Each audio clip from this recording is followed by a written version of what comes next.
proses pengolahan coklat pada coklat Cadbury Dairy Milk. Proses pengolahan coklat Cadbury Dairy Milk. Atas kelompoknya terdiri dari Santi Pratama, Nurul Hafiza, Hermina Novia, dan Dian Lestari. Adapun proses pengolahan Cadbury Dairy Milk melalui beberapa tahap, yaitu pengolahan biji coklat, pembuatan pasta coklat, pemisahan lemak coklat, dan pembuatan coklat Cadbury Dairy Milk. Yang pertama, pengolahan biji coklat. Pengolahan biji coklat itu. Coklat yang biasa kita makan berasal dari biji buah kakao atau dalam bahasa latinnya Theobroma cacao. Tanaman kakao secara garis besar dibagi menjadi 3 kelompok besar, yaitu Criollo, Forastero, dan Trinitario. Criollo menghasilkan biji kakao dengan aroma yang sangat kuat tanpa rasa pahit, tetapi sensitif terhadap perubahan iklim dan serangan hama penyakit dengan jumlah produksi relatif rendah. Berbeda dengan Criollo, Forastero lebih tahan perubahan iklim dan serangan hama. Jumlah produksinya relatif besar, tetapi bijinya memiliki aroma yang lemah dengan rasa yang pahit. Biji kakao Indonesia sendiri sebagian besar masuk dalam jenis Trinitario yang merupakan hasil persilangan dari Criollo dan Forastero dengan sifat yang mirip dengan Criollo. Buah kakao berbentuk bulat panjang sekitar 15-12 cm dan lebarnya 7-10 cm dengan kulit yang relatif tebal 10-15 mm. Pada buah yang masak, pulp memiliki konsistensi lunak dan berlendir dengan rasa yang manis dan warna putih seperti susu. Biji kakao sendiri berbentuk oval pipih, panjang biji sekitar 2 cm dengan lebar sekitar 1 cm dan berat kurang lebih 1 gram jika dikeringkan. Proses pengolahan biji kakao yang pertama itu, biji coklat dikeluarkan dari buahnya dengan cara memukul buah kakao dengan kayu atau memukulnya antar buah kakao. Yang kedua, pengolahan biji kakao dibedakan menjadi 2 macam, yaitu pengolahan biji kakao secara fermentasi dan pengolahan biji kakao tanpa fermentasi. Yang ketiga, pengolahan kakao fermentasi dilakukan dengan cara menumpuk biji kakao di dalam wadah, biasanya memakai keranjang atau kotak dari kayu. Yang keempat, biji kakao difermentasi selama 2-8 hari dengan pengadukan secara berkala agar biji teraerasi dengan merata sehingga bisa terfermentasi secara sempurna. Selama fermentasi, suhu biji naik menjadi 45-50 derajat Celcius yang mematikan biji, menghentikan germinasi, dan meningkatkan keasaman biji. Yang keenam, fermentasi dikatakan sempurna jika warna biji kakao berubah dari warna terang menjadi coklat gelap yang homogen dan biji mudah dipisah dari kulit bijinya. Yang ketujuh, setelah proses fermentasi selesai, biji dikeringkan hingga kadar air mencapai 6-8%. Yang kedelapan, proses pengeringan bisa dilakukan dengan cara penjemuran atau menggunakan oven pengering dengan suhu 55-66 derajat Celcius. Yang kesembilan, di beberapa negara termasuk Indonesia dilakukan pencucian biji sebelum dikeringkan. Yang kesepuluh, pengeringan merupakan salah satu faktor terpenting agar didapat biji yang mempunyai keuletan yang tinggi. Terima kasih atas kesempatannya. Di sini saya akan menjelaskan proses pembuatan pasta coklat. Pasta coklat tidak sama dengan selai coklat atau coklat spread yang biasanya digunakan untuk olesan roti. Selai coklat terbuat dari minyak nabati, biasanya minyak sawit. Nah, sedangkan cocoa liquor merupakan bentuk murni dari coklat.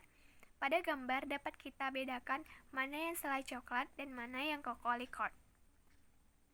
Nah, tahapan pembuatan pasta coklat itu terdiri dari 4 tahapan. Yang pertama pembersihan biji, yang kedua penyangraian, yang ketiga pemisahan kulit, dan yang keempat penggilingan. Pembersihan biji itu harus dilakukan untuk menghilangkan kontaminasi yang biasanya ada berupa ranting, batu, dan debu. Nah, penyangraian. Setelah bersih, biji disangrai untuk menciptakan rasa, mengurangi keasaman, mengurangi kadar cairan, memberikan warna yang bagus, dan membantu proses melepaskan cangkang. Nah, yang ketiga itu pemisahan kulit. Biji dipisahkan dari kulit ari dan lembaga dengan teknik hembusan udara. Keberadaan kulit ari dan lembaga tidak diinginkan karena akan merusak flavor dan karakteristik dari produk olahan coklat. Nah, yang terakhir itu ada tahap penggilingan. Proses ini dilakukan secara bertingkat sebanyak 2-3 tahap untuk memperoleh pasta coklat atau cocoa liquor atau cocoa mass dengan tingkat kehalusan tertentu.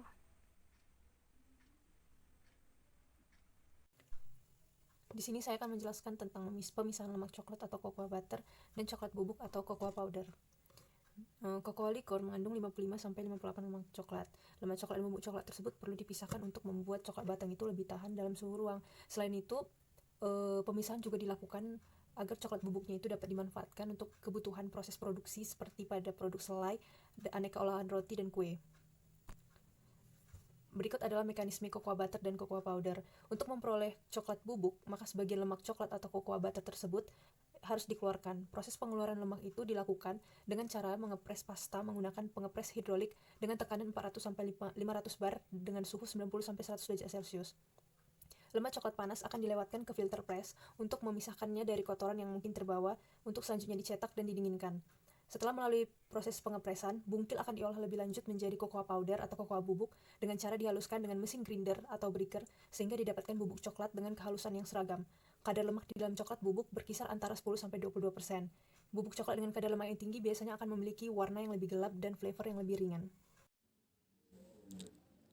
Terima kasih atas kesempatannya. Di sini saya akan menjelaskan tentang pembuatan coklat Cadbury Dairy Milk. Oke, lanjut pada prosesnya, di mana itu ada cocoa bean. Nah, cocoa bean atau biji coklat itu akan menghasilkan 3 produk berupa liquid, butter, dan powder. Seperti pada judul, proses pembentukan cocoa mass, butter, dan powder, di mana prosesnya itu biji coklat itu masuk ke dalam proses cleaning, kemudian pada proses roasting, kemudian di crushing dan peeling, kemudian masuk pada grinding. Nah, pada proses grinding ini menghasilkan yang namanya cocoa mass atau liquid atau disebut dengan coklat cair. Nah, coklat cair ini kemudian dipres menghasilkan 2 produk berupa cocoa oil dan cocoa cake. Nah, cocoa oil ini kemudian difiltrasi atau difiltration, kemudian masuk pada proses cooling dan menghasilkan namanya cocoa butter. Nah, cocoa butter ini itu dapat digunakan sebagai bahan tambahan dalam pembuatan kue ataupun dapat digunakan sebagai bahan tambahan untuk masakan lainnya.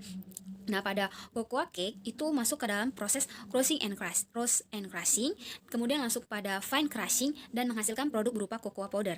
Cocoa powder ini pun juga dapat digunakan sebagai perisai ataupun bahan tambahan dalam kue ataupun sebagai produk minuman. Namun untuk produk minuman perlu adanya tambahan seperti gula ataupun creamer ataupun susu untuk menambah rasa manis. Karena kalau misalnya hanya mengkonsumsi cocoa powder aja itu akan memiliki rasa yang pahit. Oke, saya lanjut dalam proses selanjutnya itu sama. Diagram ini dan diagram sebelumnya itu sama. Di sini saya menunjukkan hasil produk dari cocoa mass itu berupa coklat padat atau coklat batang, kemudian powder seperti pada gambar dan butter juga seperti pada gambar. Oke, lanjut pada proses selanjutnya yaitu proses pembentukan coklat Cadbury atau Dairy Milk, di mana bahan baku dasarnya yaitu susu coklat Cadbury berasal dari pasta cocoa mass hasil daripada grinding, yang dimana ditambahkan lemak coklat, bubuk coklat, gula, dan susu. Kemudian di mixer sehingga menghasilkan pasta coklat yang kental. Kemudian masuk ke dalam proses pelembutan atau refining. Refining ini menggunakan mesin tipe roll sampai diperolehnya massa coklat dengan tekstur yang halus ataupun ukuran partikel kurang dari 20 mikron. Dalam proses pelembutan ini hasil akhir dalam prosesnya berupa coklat bubuk, di mana coklat bubuk yang dihasilkan untuk lanjut dalam proses sebelumnya harus dilakukan namanya pemeraman coklat bubuk selama 24 jam pada suhu hangat sekitar 45 sampai dengan 50 derajat Celcius. Setelah coklat bubuk diperam, masuk dalam tahap penghalusan ataupun coaching, di mana coaching ini itu merupakan proses pencampuran untuk menghasilkan coklat dengan flavor yang baik dan tekstur yang halus. Dan biasanya ini dilakukan 2 tahap, yaitu proses yang dilakukan pada suhu 80 derajat Celcius sampai 24 sampai dengan 96 jam. Lanjut pada tahapan tempering. Tempering ini dilakukan untuk memperoleh coklat yang stabil karena akan menghasilkan kristal-kristal lemak berukuran kecil dengan titik leleh yang tinggi, di mana adonan lemak cair yang didinginkan dari suhu 50 derajat Celcius mencapai ataupun menjadi 18 derajat Celcius dalam waktu 10 menit dengan pengadukan secara konstan.